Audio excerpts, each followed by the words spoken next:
जी, तो मैं बात कर रहा हूँ डकी भाई यूट्यूबर के बारे में। जैसे कि आप जानते हैं कि उनको कुछ दिन पहले लाहौर एयरपोर्ट से अरेस्ट किया गया।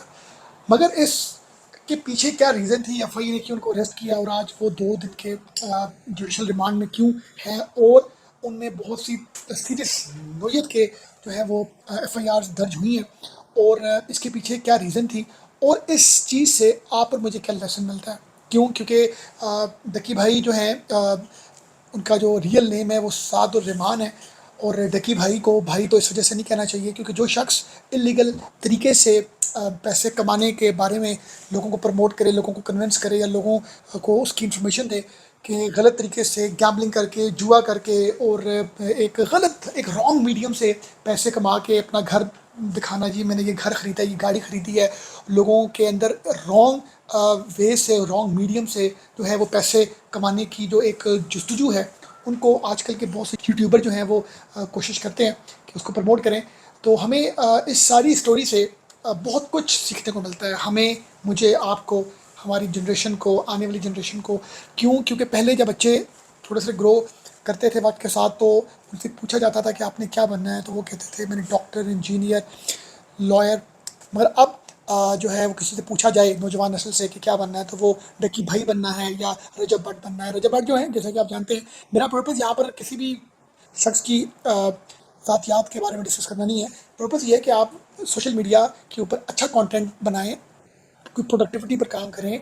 आप जो भी नौजवान, यंग, या जिस भी एज ब्रैकेट के लोग हैं, वो उस तरह का कंटेंट बनाएं जो सोसाइटी के लिए पॉजिटिव हो, जो इलीगल ना हो, जो एक पॉजिटिव मैसेज दे, जिससे हमें कुछ सीखने को मिले। मगर आजकल के जो यूट्यूबर्स हैं वो क्या दिखा रहे हैं, उसके दिखाने दिखाने के चक्कर में लोगों का जो हाल होता है वो वैसा होता है जैसे कि डकी भाई का हुआ। डकी भाई जो है उनको क्यों अरेस्ट किया गया? क्यों? क्योंकि वो कुछ ऐसी गैम्बलिंग एप्स, जुए वाली एप्स को प्रमोट कर रहे थे, और one of the main app के वो कंट्री मैनेजर भी थे पाकिस्तान के। लोगों की इन्वेस्टमेंट्स करवाते थे, और लोगों की इन्वेस्टमेंट्स करवाने के लिए लोगों को कन्विंस या मोटिवेट करते थे अपने व्यूअर्स को, और अपने घर, अपनी गाड़ियाँ, अपनी लग्जरी दिखा के कि देखो मैंने कितने दिनों में कितना अमीर हो गया। तो ये इस तरह कर करके जो है उन्होंने लोगों की पैसे इन्वेस्ट किए उन ऐप्स पर। और ऑब्वियसली एक बंदा जो मेहनत करता है, स्ट्रगल करता है, वो देखता है किसी भी ऐसे यूट्यूबर को कि यार उसने इस एबीसी ऐप में खुद से अपने पैसे इन्वेस्ट किए हैं और उसने जनाब बहुत तरक्की कर ली है, शॉर्टकट से तरक्की की है। तो वो क्या होता है, वो रिट्रैक होता है। वो बेचारा मासूम आदमी जो है वो मेरी आपकी तरह का होता है। वो सोचता है यार मैं सुबह से लेकर शाम तक नौकरी करता हूँ, कारोबार करता हूँ, मैं कितना कमा लेता हूँ। ये लोग जो हैं ये जुआ करके और गैम्बलिंग करके कितने अमीर हो जाते हैं, और with in like few seconds में ये लोग जो है अपनी नेटवर्थ को ज़्यादा मतलब कर लेते हैं, और हम पूरी दिन, पूरी शाम, महीने, सालों साल मेहनत करते हैं। तो ये बहुत ही मैं समझता हूँ अच्छा हुआ है। डकी भाई तो मैं नहीं उनको कहना चाहिए, मिस्टर डकी के साथ अल्लाह पाक ने अगर इज़्ज़त दी है तो उस इज़्ज़त का हमें जो इस्तेमाल है वो अच्छा करना चाहिए। मैं नहीं चाहता कि हमारे मुल्क में इस तरह लोगों के साथ हो, या हम इस तरह की चीज़ों को प्रमोट किया जाए। बिल्कुल किसी बंदे की किसी भी किस्म की कोई ऐसी तबाही से हमें खुश नहीं होना चाहिए। मगर इससे ज़्यादा जो ख़तरे वाली बात है कि लोग ऐसे यूट्यूबर्स को, ऐसे इन्फ्लुएंसर्स को देखते हैं, फॉलो करते हैं, और देखते हैं कि ये विद इन लाइक 2 3 4 ईयर्स में ये बंदा कितनी तरक्की कर गया। बट उस तरक्की को संभालना आपका काम है। उस तरक्की को सही तरीके से उसका यूटिलाइज़ करना ये आप लोगों का काम है, जो जो इन्फ्लुएंसर हैं, जो यूट्यूबर्स हैं। तो और जो हम जैसे व्यूअर्स हैं, जो हम लोग देखते हैं, हमें भी चाहिए कि हम अच्छा कंटेंट देखें, हम कोई लेसन ओरिएंटेड चीज़ देखें, हम कोई एजुकेशनल कंटेंट देखें, या हम कोई फ़नी देखें। जो भी कोई चीज़ देखें उससे हमें कुछ अच्छा, कुछ हासिल हो रहा हो। मगर लोग आजकल सिर्फ अपने आप को पॉपुलर करने के हवाले से, जो वर्ड है वायरल, वायरल, वायरल, जो पहले एक वायरस था तो अब वायरल बन गया। वायरल होने के हवाले से लोग अनएथिकल कंटेंट जो है वो करते हैं, अनएथिकल हरकतें करते हैं, अपनी वैल्यूज़ जो हैं उससे गिर के कोशिश करते हैं कि हमें किस तरीके से देखा जाए। तो मुझे लगता है ये गलत है।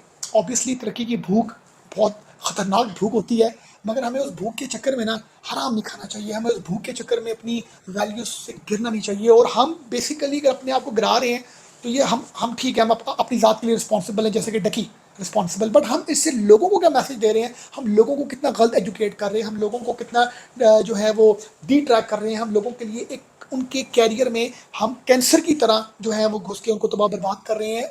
वही लोग जो अपना पैसा, अपनी शोहरत बता के, शॉर्टकट तरीके से कमा के, और मतलब किसी भी किस्म की कोई वैल्यूज एथिक्स का ख्याल रखे बगैर लोग जो है काम कर रहे हैं, तो देखने वालों को भी अपनी अपनी जो डायरेक्शन ठीक करनी चाहिए, और जो बनाने वाले हैं उनको तो ऑब्वियसली उनका तो मतलब उनके लिए भी बहुत, क्योंकि वो अगर नहीं करेंगे तो उनके साथ डकी जैसा सलूक होगा, और डकी जैसा सलूक होना चाहिए, मैं ये समझता हूँ, बिल्कुल होना चाहिए।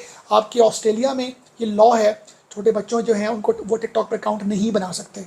मैं आपके साथ लिस्ट ऑफ कंट्री शेयर कर सकता हूँ जहाँ पर फेसबुक की हैंडलिंग के ऊपर अंडर 16 जो है उनको अलाउ नहीं है। मैं आपको बहुत से ऐसे कंट्रीज के बारे में बता सकता हूँ जहाँ पर ऑप्शंस में उन्होंने स्ट्रिक्टली मना किया हुआ कि आपने मोबाइल नहीं लेकर आना। तो बेसिकली ये एक टॉपिक है जिस पे बस मैं आपको ये रिक्वेस्ट करूँगा कि ऐसे बड़े इन्फ्लुएंसर्स जो आप लोगों को मिसगाइड करते हैं, आप लोगों के अंदर फ्रस्ट्रेशन पैदा करते हैं जल्दी अमीर होने की, अमीर होने का ख्वाब मेरा भी होगा, आपका भी हो, सबका होगा, मगर सही तरीके से, राइट वे से, रॉन्ग मीडियम से नहीं। और इसके साथ जो बनाने वाले हैं वो भी किसी भी किस्म का लिहाज नहीं करते, उनको होता है बस हमारी वीडियो वायरल हो, हम कोई घटिया काम करें और ऐसा हम एक थर्ड क्लास हम कुछ ऐसा कर रहे हैं जिससे बस हम वायरल हों। ऐसा करने से फिर एंड रिजल्ट आपके साथ वही होगा जैसा डकी के साथ हुआ। अच्छा काम करें, अच्छे लोगों को देखें। अपना बहुत ख्याल रखिएगा। Thank you very much.